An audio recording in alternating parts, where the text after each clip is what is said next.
the white savior complex is real. And the reality is, I think like the privilege that I've been born into is to have won the like genetic lottery, to have been born in middle America with relative resource and privilege and access to education. And so like, I think deeply about, how do I use that social capital? It's not for me to go get like a good pat on the back of like, yeah, these kids go to school, but it's helping those, folks who didn't have that same level of access and privilege to be able to provide their own uplifting, hopeful outcomes. They built their own bridge. They now have access to school. My guest today is Avery Bang, and her dedication to helping people is core to her very being. She holds advanced degrees in engineering and in business and has put those tools to use building a more equitable world. For 15 years, Avery led Bridges to Prosperity, an organization responsible for building more than 450 trail bridges that connects 1.5 million people to resources such as school, work, getting food, or getting medicine. And since rural isolation is a root cause of poverty around the world, the impacts of a footbridge spanning a dangerous river or a vast chasm is immense.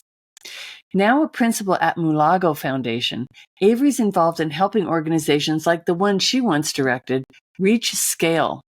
So from Tanzania to India to Rwanda, Mulago goes all in to support individuals with big, well-researched, life-changing ideas and help them boost their impact. Avery's uniquely applying her skills to the world's most intractable problems. But as an avid soccer player, she knows how to lighten up and have fun also. So please press the subscribe button and enjoy this conversation with my guest, Avery Bang.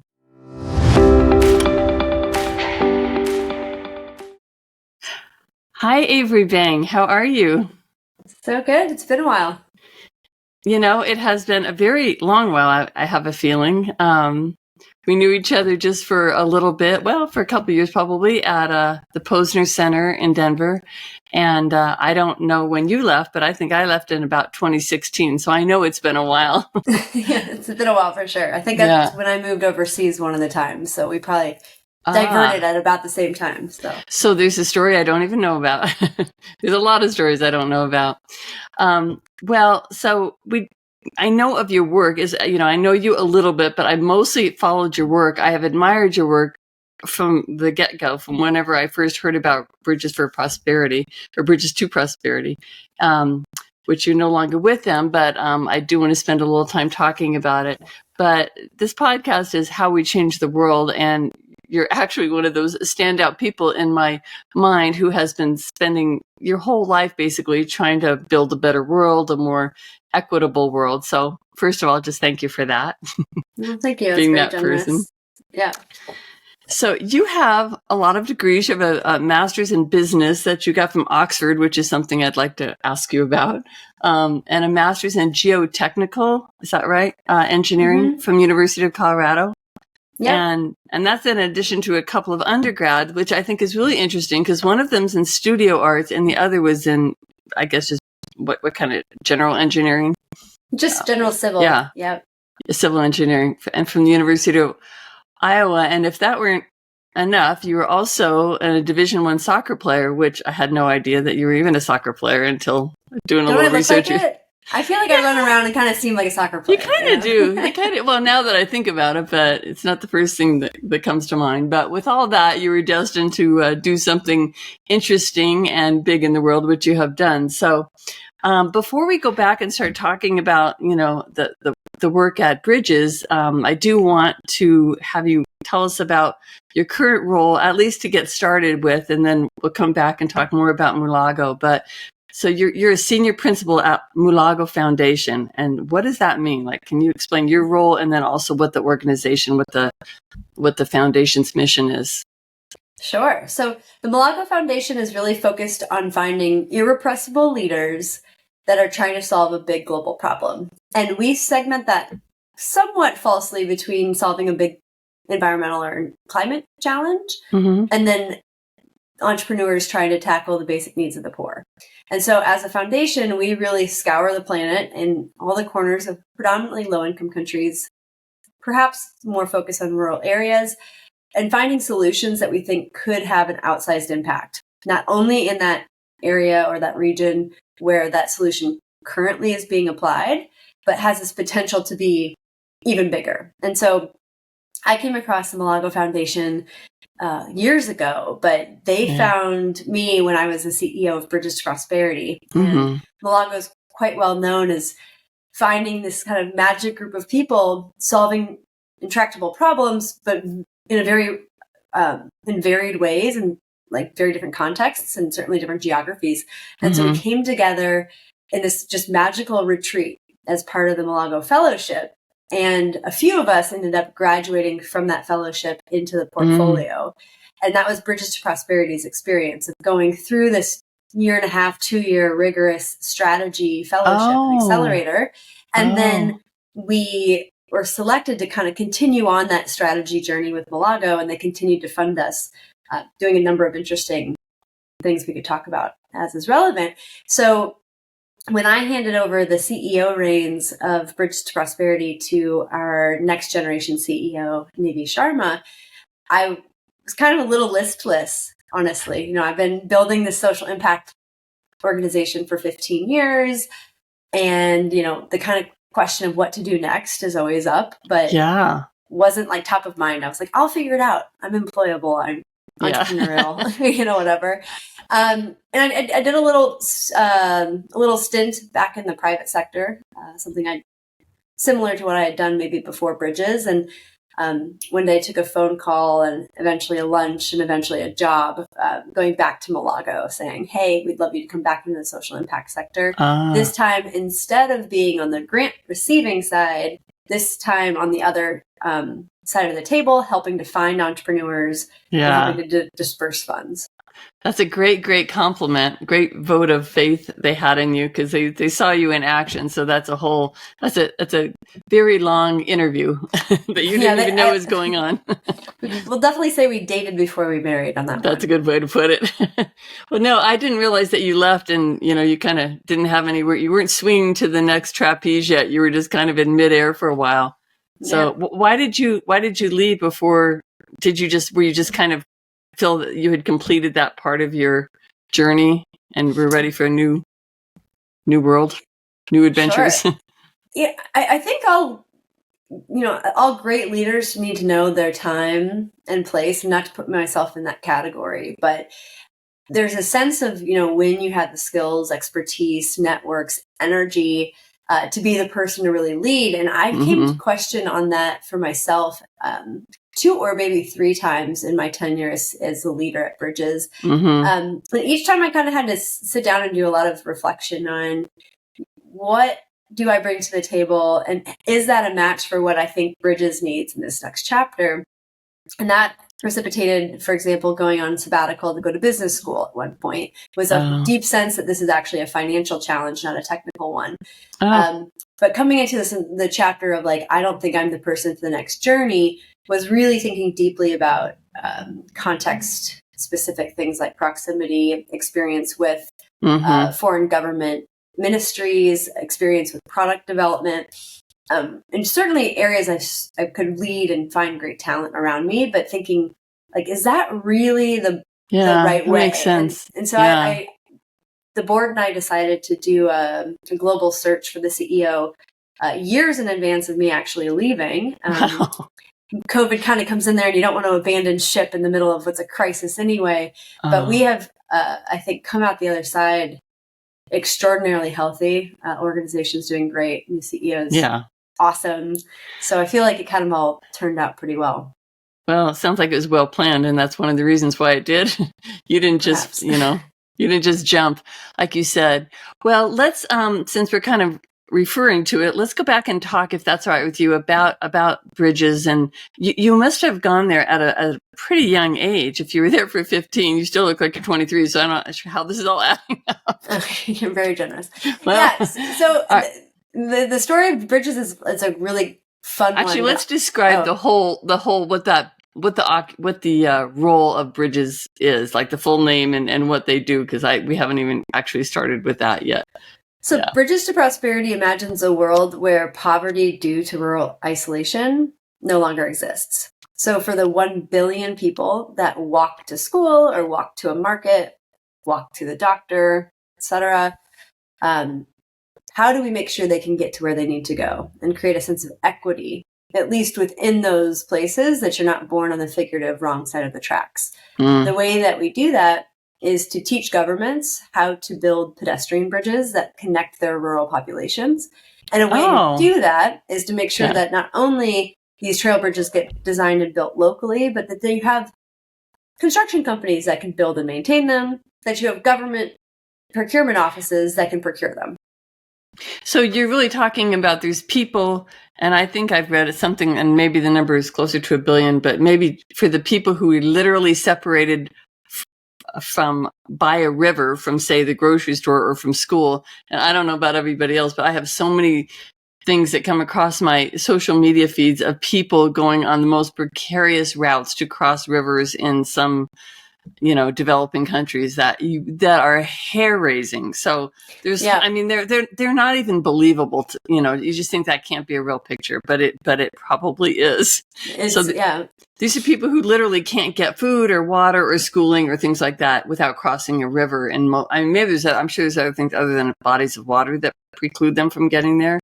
But something like 250 million, or is it 1 billion that can't get there? Yeah, there's a good nuanced question. So there's over 1 billion people that walk everywhere. And we imagine, we have a reason to believe about a quarter of them, or 250 million. The single point of obstruction is a river or multiple rivers. Okay. So cavernous rivers, these sorts of things. So we kind of think of the global total addressable market, if you will, is about 250 million people. Okay. And so the Bridges to Prosperity never actually built the bridges. Did you identify them? What's the process from finding out about a village that's disconnected from resources and having the bridge built? What does that look like? Yeah, I think most things, where they start and where they end or where they are today, are quite different. So when I first kind of came across the idea of trail bridges as a potential solution, there was a Rotarian out in Virginia who, a guy by the name of Ken France, and he was building a bridge with the Rotary clubs as often as he could raise the money to do it. Oh, really? Once every other year, something like that. No. And so when I got a hold of him, my main prerogative was I personally want to go build the bridge. And I think that the reflection of that point in time when I was 20, maybe just 21, was however much I wanted to help someone else. I think there's also a lot of ego and your own sense of gratitude, what you get from the experience of being in these voluntourism experiences. And so where I started was I want to be involved. I want to have a solution. I will help them in this very kind of savior. Totally problematic way, extraordinarily problematic. And what kind of transgressed through years of going from being I think I should be the first employee. I'll take no payment until I can fundraise. And then we got 10 employees. And then you have 100 employees. And all of a sudden you start to think deeply about what really is the program at hand and what really is scale. Is it sending more foreigners from halfway across the world to have this feel good experience? Or is it finding ways to make it so places that need these projects can procure them on their own and build them on their own? Yeah. So we certainly took it the latter way. And so when we think about the role of someone coming in from the outside, which we certainly still do, it's a bridge expert. It's someone who designs or constructs or both. I would hope so. Yeah. Yeah. And there are people who are helping to build a body of work, which is almost like thinking of ourselves as the Department of Transportation for rural, low-income countries. You create standards. You say it's the blue bridge, the green bridge, the yellow bridge. You don't actually sit down and do number calculations for the majority of projects that you and I rely on every day. And so we're trying to take the engineering somewhat out of the process by bringing in experts to help us kind of codify. But it's not because we're sending people around the world trying to be hey, you're going to be really rewarded for your own experience. Yeah. Well, but how about someone like Engineers Without Borders that has volunteers that goes over? Is that what they do oftentimes, is help build those bridges, or is that not accurate? Yeah, so Yeah, so Engineers Without Borders USA, which is distinct and different than Engineers Borders Canada or UK, etc. Yeah, they have a little more of a voluntourism kind of structure.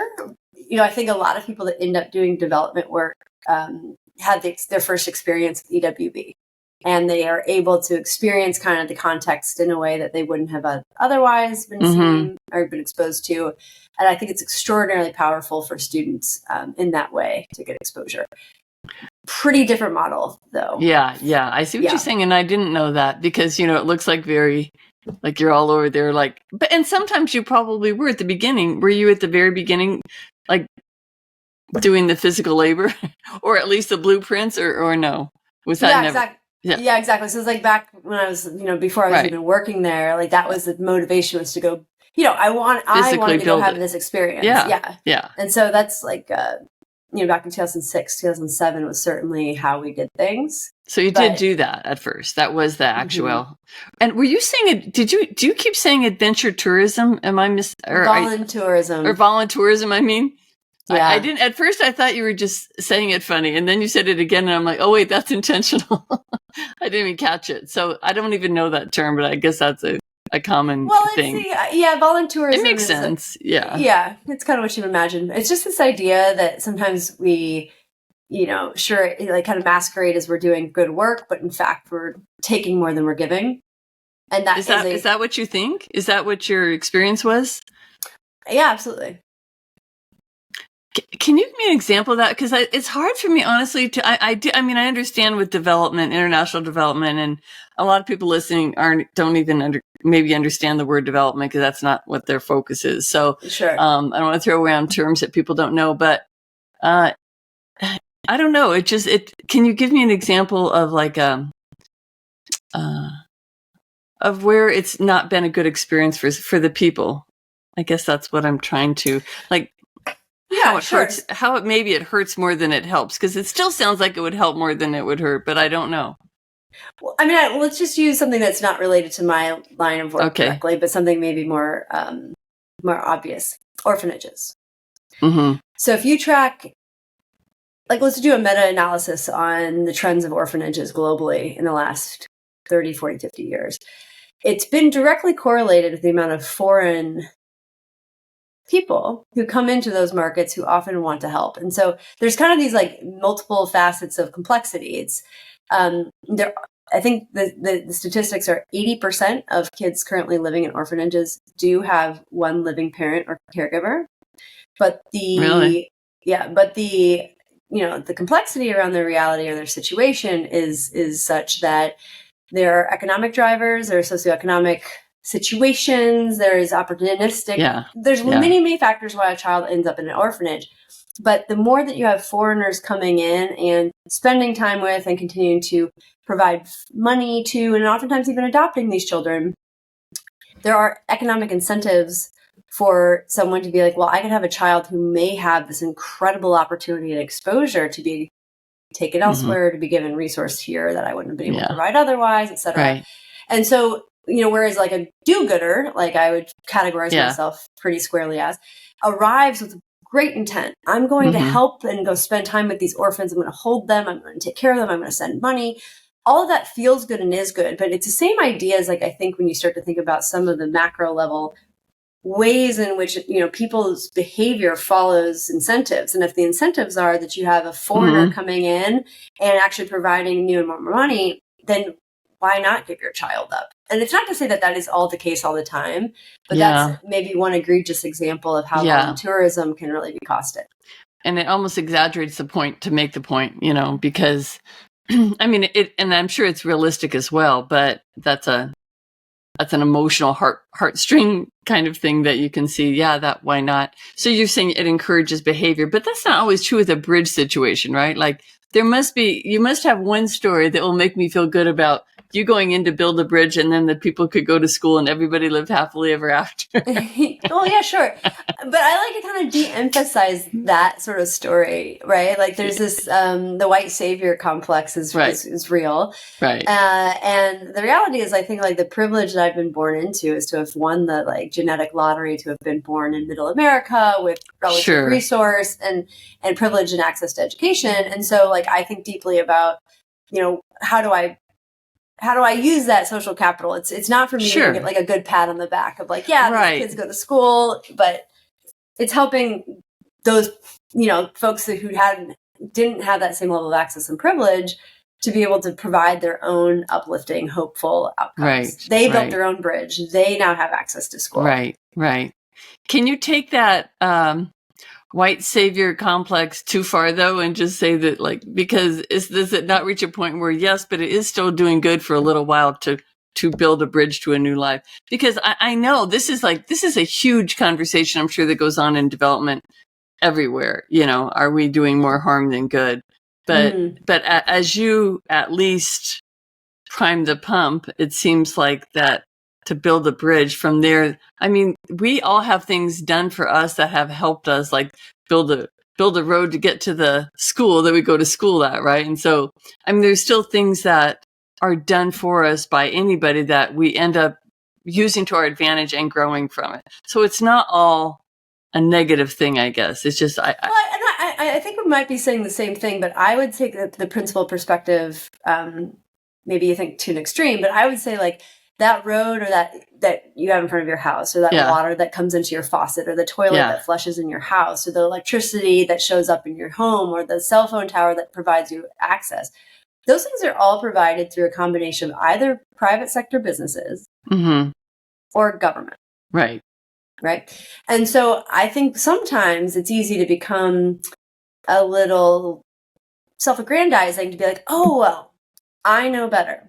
I should fly into Rwanda and tell them where they need roads and how they should have water and how they get those toilets special. So I think I take more the advocation of like, how do we make it so that the private sector, the businesses that want to put up those cell towers can do it.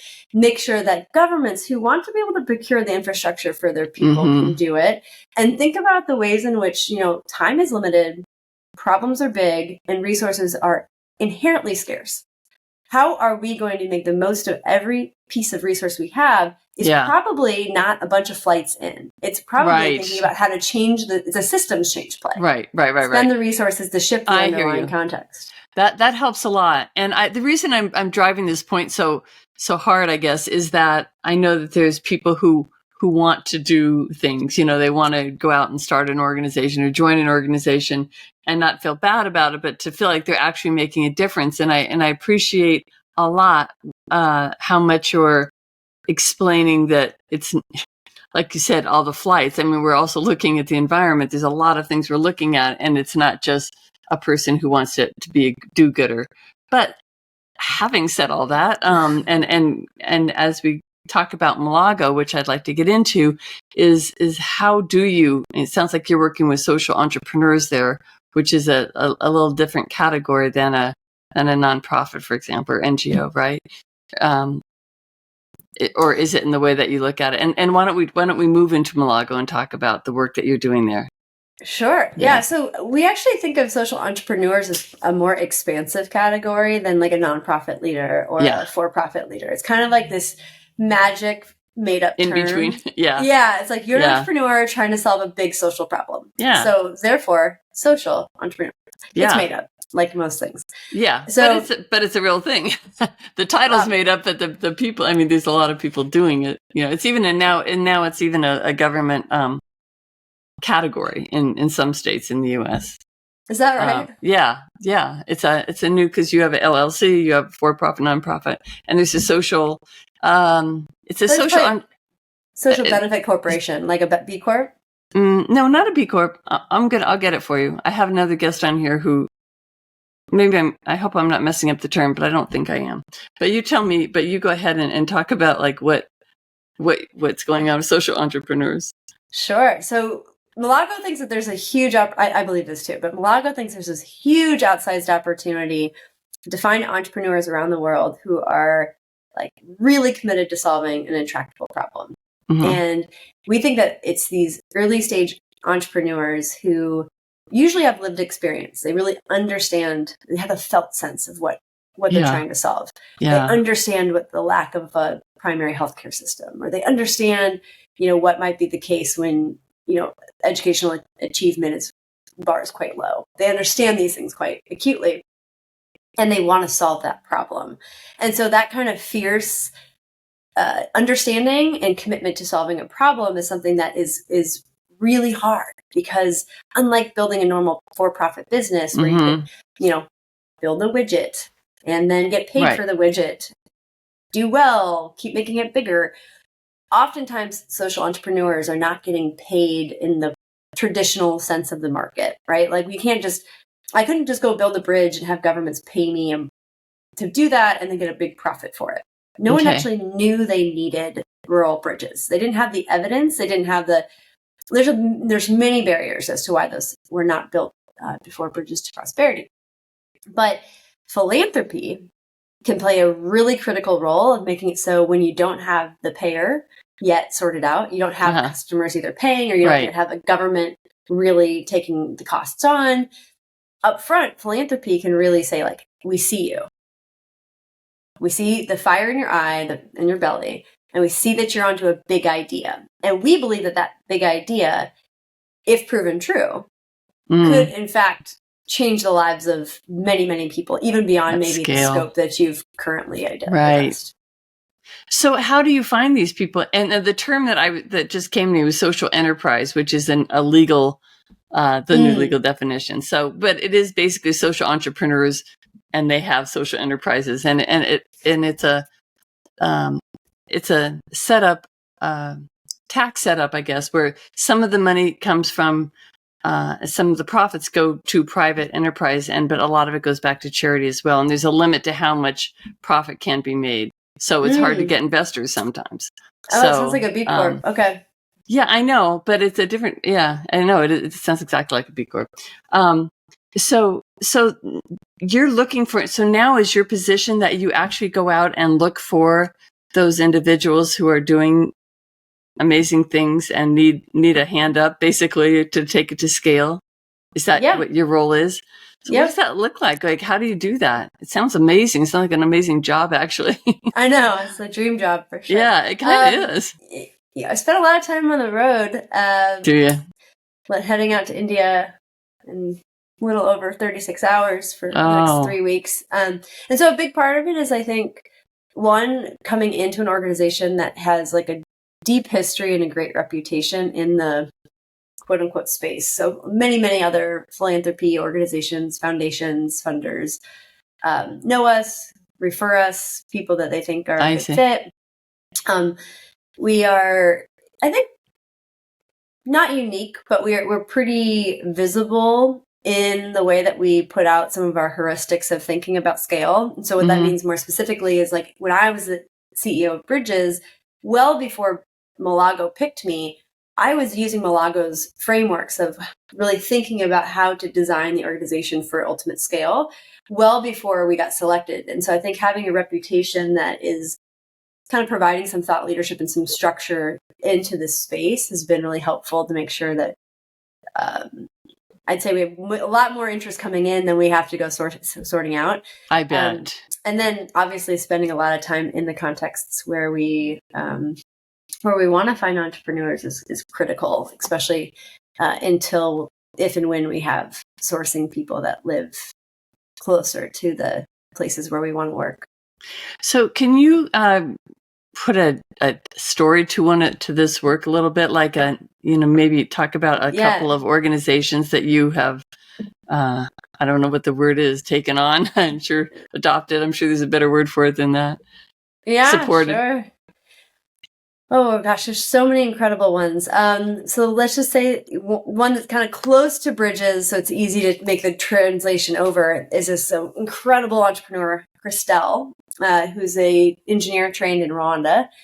And her big idea is that if she can get government or philanthropy to put in new water holes or refurbish the ones that exist. So if I think about boreholes or these things, then she can actually get all of the distribution, pipes, taps, everything, to get household level taps.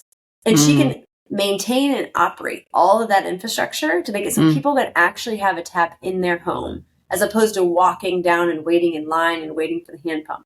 And she can do that based off the very, very, very low water tariff that is actually set by the government of Rwanda. So she's building a for-profit business that right now certainly needs a lot of, we'll say risk capital to be able to make her prove her point, get her efficiencies of scale for her tanks, which are much cheaper, and make sure that she knows how to lay pipe really efficiently and that sort of thing. But if she can prove that point, that Christelle, can in fact own and operate your water like a water utility when there is not one. She's not competing with the Rwandan government to provide water. And so she's actually providing a service that doesn't exist at a price point that people can pay. And we think it's a big idea. So if she cracks that nut, then we think that she could apply beyond her context in Rwanda, but she could take it, Pan-African, if not more global. What is it, a unique process that she's developed? Why is it different from like what water that would be provided from the government? Great question. So most of the contexts where we work, government has it in their should do category. They should provide that. They should educate their kids. They should do all these things. But then we have to ask the subsequent questions of would they and could they? And it's usually could they, would they? So if you think about should they? Yes.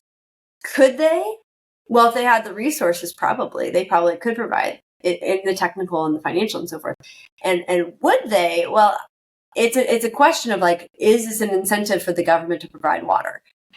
Probably yes, but not today. And so then you come in and you say, how can a private sector company or social enterprise plug a gap and help make it so that provision is provided in the absence of having someone else who can? So this is so interesting. So then how, and you've been through it from the other side, so is there a training process that or a mentor, or how does it, when you first find this woman in Rwanda, couldn't hear exactly what you said. Her name was Christelle? Yeah, she's awesome. Is she? I know you always smile when you say I can tell you're excited about this project, so that's really fun. But so she starts off, someone discovers that she's in the process of doing this, and then what's the next step? Do you talk to her? Do you ask her if she wants assistance, and then how does it carry through until I guess it's complete, unless you know another story where it's already been completed? I'd say most things are never complete, unfortunately. Yeah, I suppose. We think of referrals. We look at how do we find people as a referral system. So you can kind of think of it like a big funnel. At the very top of the funnel, you kind of have the most volume, and that's where we will have anywhere from 400 to 800 people get referred a year into the Reiner side of the program, and then we have 400 to 800 people referred into our climate side, which is called the Henry Fellows program. So in total, the two brothers who started the organization, right? It's actually a little bit more complicated, but yes, they are brothers, and Reiner is our namesake, was the original founder of Mulago Foundation. He was the inspiration anyway, right? For the brother, yeah. Well, we'll let you continue on. We won't get bogged down on that story. And so what's really cool about it is that here we are having top of funnel, in total, 1,000 plus people that were having personal referrals. So that means you had to have crossed a bar of someone that we know has already somewhat thought you were a reasonable referral, and make your way all the way down to the final 20. And the 20 people that get selected per year fly in, and we do a 1-week intensive all around strategy and designing for scale, designing for impact at scale. And then you have 1 year where you work directly with Mulago principals on really fine tuning what your thinking is and how you're designing the organization strategy. And then you bookend the end of your fellowship by coming and doing another 1-week intensive. And this is internal faculty, external folks, really trying to help the organization think clearly about, what is the dream? Who pays for this at scale? Yeah. Who does this at scale? And what are the kind of ways in which you're going to move across thinking about where you are today until getting to that point? So, and you're one of the principals, so that's one of your roles, right? Is to go and try to take this to scale, say, strategize with them on how to take it to scale, and then mentoring them as well. Like, are there like, because if there are people who haven't done that, taken it to scale, which is most people in the world, I would think, does that require like more education and hand holding throughout the whole process? Yeah, so I lead the fellows team. So we have remit over the sourcing and that accelerator piece of the business or organization. And then once they kind of come into that second year, then we say, hey, is this a good fit for continued partnership? And that would be when they'd hand over to the portfolio. So the dynamic is similar, but like for my team, we really think deeply about how to 100% of the people that come into the fellowship walk out with a more refined strategy and a better way to communicate what they do. What are those 3 to 5 things that you do that if someone else did, they would achieve the same impact? What do you mean by impact? How do you know it's like, how material is it? Does it actually change the life of a person? How do you know that? What's your own attribution? Think deeply about really rigorous evaluation depending on your stage.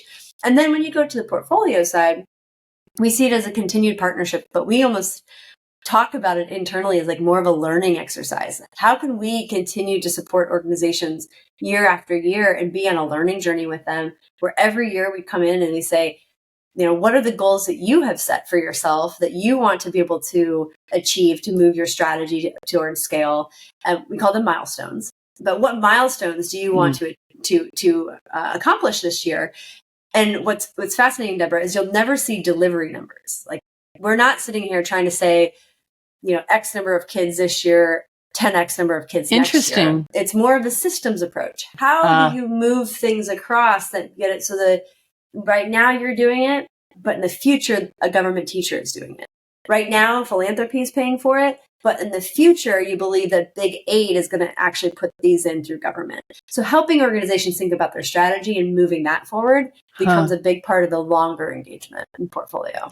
Is that something that's developed over the years at Mulago? I don't know what year it started, but that sounds like a very high level way to approach it as compared to, you know, a little bit more how somebody would expect if they hadn't done it before. Like, I would go in there, I wouldn't have thought that. I wouldn't be thinking in systems because I don't think that way. And it seems like the whole organization probably didn't start that way, but maybe developed into thinking like, did Mulago have the same trajectory that you, Avery, had from going to, we're going to go in and fix all this, to how can we back up and do a systems approach?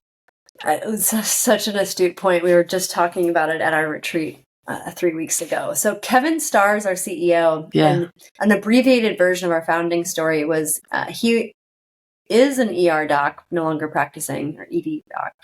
And he was doing mission trips with Rainer Arnhold, also, who is a practicing emergency physician. Yeah. And Rainer passed away prematurely while in the highlands of Bolivia. And so Kevin, I think he might have still been in his residency at that time, you know, took it upon himself to get Rainer home, back to his family and back to his parents, his brother.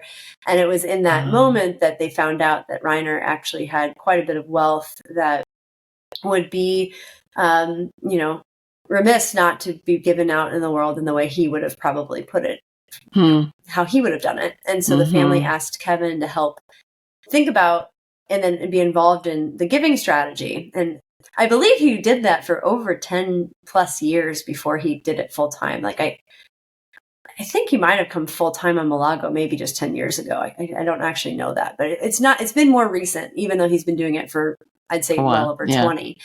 And what's really like one of Kevin's many zones of genius is he has this doctor level, like, genius, sure, but he's also got this like discipline to checklists. You know, there's this book called Checklist Manifesto. It's supposed to like really make it clear what are the steps. And the surgeon wrote this book of like, if you can get everything into like a consolidated, reputable process, you can free up your brain to do things that are, you know, maybe of greater power and authority. I'm going to go buy that right now. It's really good. But anyway, Kevin, I wouldn't say would think of himself as a checklist guy at all. In fact, I'd say he might resist that idea. But what he has done is he's used his incredible pattern recognition across seeing everything from healthcare to education to bridges to water, to say, what are the heuristics where we could very quickly come down to like getting clear at the early stages, what might be a big idea? What might an incredible leader look like who's irrepressible? And start to make it so it's not just Kevin out in the world finding entrepreneurs. Oh, huge point. Yes. And teaching, especially because that's a unique skill to be able to see that pattern. And that's that really is genius, because it's not easy to do. Yeah. It's arguably, I think, one of his greatest contributions to the industry has been for him to be able to say, I don't want to be a specialist. I am proficient in reading controlled studies on HIV suppression. I'm also capable of reading studies on education in India. But what the genius is to say, what do we see that worked in the Indian context of how we got a government teacher to adopt this fill in the blank program that perhaps has application in a Zimbabwean school for HIV That's transmission. Amazing. Yeah. And how do we have heuristics that could create and capture quick identification of good ideas, and then help organizations say, I don't need to be an expert, but I can help you pull back out and sit at that figurative 30,000 foot level and make sure that you can work on your strategy and not get sucked into the details. So going back to my question of whether it used to be more giving, it did, you're saying, right? It used to just be like, let's give money to people here and there. And then I'd have to ask Kevin that, but I think if he spent at least 10 years not on this full time, probably more. He might have been doing this for 30 years at this point. And if maybe 10 years ago, let's say he like you really keep jumping doubled it by a whole decade. This guy's got a lot of cat years in there. But let's just say that the way that Mulago is structured today and the way we think of it started in like 2010, 2013, something like that. I think that was really when, a decade or 20 years of experience coalesced into there's some way that we can use mental models here to get clear on what we should spend money on and how we should invest in these organizations, because our resources are inherently limited. And so I think Kevin and Laura and Kristen are kind of two other characters who play at Mulago quite strongly. They have really informed the kind of coming together of what is Mulago's point of view and how do we kind of continually evolve and grow that point of view. This is so powerful, and I feel like it must be something that eventually you might want to share, or perhaps already have, with other organizations who do similar work, because it's so impactful to be able to take that skill and that idea and that set of metrics that you're forming, and to be able to spread it around the world. Seems like it would be eventually a really nice thing to do. They do this sometimes, like in organizations that do like circular production for clothing, for example. So it's a closed loop production, so there's no waste. And like there's a jeans manufacturer. It's a European company. I don't know their name, but they figured out how to make every single part of a pair of jeans so that it's fully biodegradable and fully sustainable and fully closed loop. And they sell it for like really reasonable amount, like $35 or something. And then they took this and they published how they did it so that everybody could do it. I'm like, that's amazing. That's awesome. Well, I keep saying Kevin should write a book. I think that there's a lot That's what I'm thinking, but I always think that about everybody. I do. No, this is because it is a unique skill, and yet the ramifications of it are absolutely like monumental. So I think I would love for him to write a book, but I'll tell him you said that. Yeah, I got another feather in my cap. On it, because everybody wants to sit down and spend the next 2 years on a book. So another question. So you headed out to India. I just heard you say, kind of as a throwaway line, that you're going there for 3 weeks, right? Is that what you just said earlier? Yep, we head out Friday. Okay, can you talk about that at all? Like what some of the things you're doing there are? Yeah, absolutely. Can you? Okay. So we just finished our annual retreat, aforementioned Fellows Retreat, a few weeks ago. And of the 20-person cohort, this year we have probably 6 or 7 that are in India. So one of the things that Mulago commits to do is to visit every fellow during their fellowship year, which gives us a huge opportunity to understand the context and the challenges that that entrepreneur is up against. Mm-hmm. So this India trip is going to be phenomenal, but very busy. Have you been there before? Yeah, I've been to India many times. Okay. Always a treat. Is it? Yeah. Have you spent much time there? I have not been there, and I hear so many people say such different things about the overwhelm. That's usually what I hear every time. It's just the overwhelm. Yeah. Sensory overwhelm's well put. There's a lot there. But really incredible food and fascinating history, really gentle people. It's a highlight. But we are going to be visiting 6 of those organizations, ranging from Pinky Promise in Mumbai. And Divya's big idea is that if you can use machine learning or artificial intelligence to accelerate the time of diagnosis and be able to do that via text messages and largely like fully digital interactions with the client, that you can reduce the cost and the time to getting not only diagnosed, but also prescribed. So a really basic use case is for rural women, something like a UTI can go undiagnosed and untreated and create many more challenges, medical challenges by delay. It's like delay of care. It's really the root cause there. And so if you can actually text in your symptoms and have AI sort through those and get it to a highly probable outcome of this is a UTI, and have your urologist, or you have your equivalent doctor of whatever needs to review things, go through and see that, review the doc, but instead of 30 minutes is 30 seconds, say, yes, that is approved, and then be able to, in her company's case, actually link that into also distributing basic level drugs that can be sent on little motorbikes out to the homes.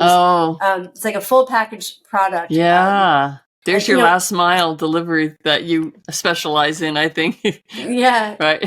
So that's like one example who we're really just so curious. And another totally different idea, we're going to see Richa and Verdant with an organization called Labia. And they are focused on social emotional learning outcomes in schools. So what that means, they're teaching wellness. They're teaching meditation. And what they've successfully done is they've made it into a homeroom, a course that is every day for every kid. And they've shown huge increases in both literacy, numeracy, and behavioral outcomes, as well as self-reported happiness factors. Really? And so as a nonprofit, their big idea is if we can get this in every school for every kid in India, you could change an entire generational outcome. Well, with 1/7, I think, of the world's, or almost 1/7 of the world's population, I think of the ripple effects of that worldwide as well. That's really interesting. I'm so glad you provided those 2 examples, because they would never cross my mind as that's the kind of work that you're doing. So it's so varied, using AI in medicine, using meditation and self-happiness training. I don't know what they're calling it, but that's, I that wouldn't have even ever occurred to me. Can you give one more example, or have I tapped you out? No, you just get me started. So we're going to be visiting Shruti, and her big idea is that there are daycare centers available publicly already throughout all of India. They're called Anganwadi centers.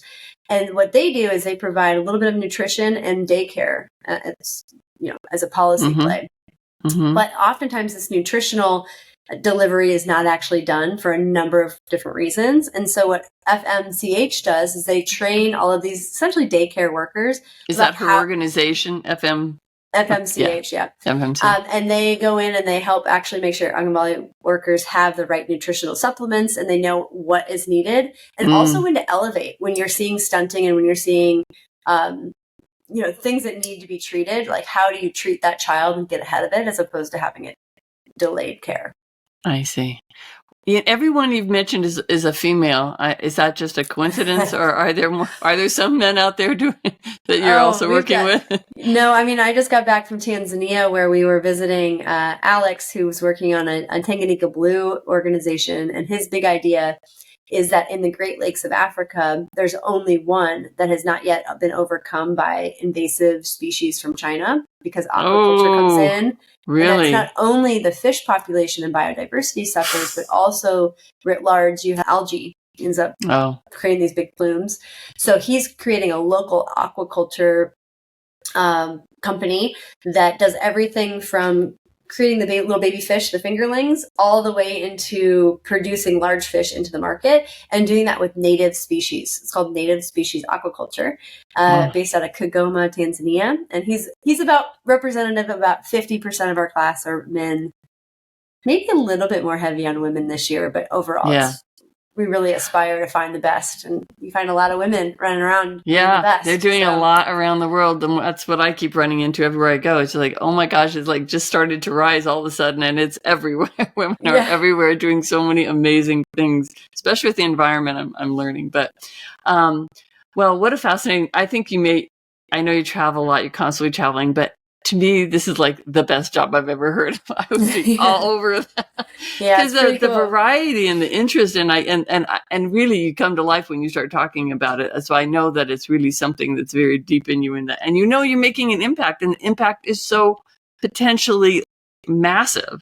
Just the India's, that the one thing on meditation is just that could be so massive. So, I'm jealous, but I'm very admiring of you, of the work you're doing and the whole organization, because that's just, it's not a big organization, but you're having an outsized impact. Where does the funding come from? Is it private donation almost completely, or completely?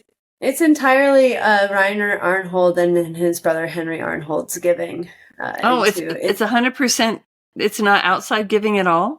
It's fully endowed, but because we have such a nice way of finding kind of the best entrepreneurs and accelerating them, we have a number of families that donate to us that we redistribute, but essentially the same way we give our own money, but we don't actively seek fundraising. It's where people find us and say, well, that's better than creating my own foundation. I should probably just put it into this high impact organization. That's fascinating. Yeah. Well, listen, I know that you have a hard stop in about 2 minutes, so I want to, respect that, your time. But I guess if I had a last question for you, it might just be for people who are wanting to maybe just starting their careers or changing their careers or looking for a new way to go about making an impact in the world without getting into that savior complex that we talked about at the top of the show. I know there's a million fields people could get into, but is there any advice you would have for someone on how to approach it, how to approach their choice of what to do?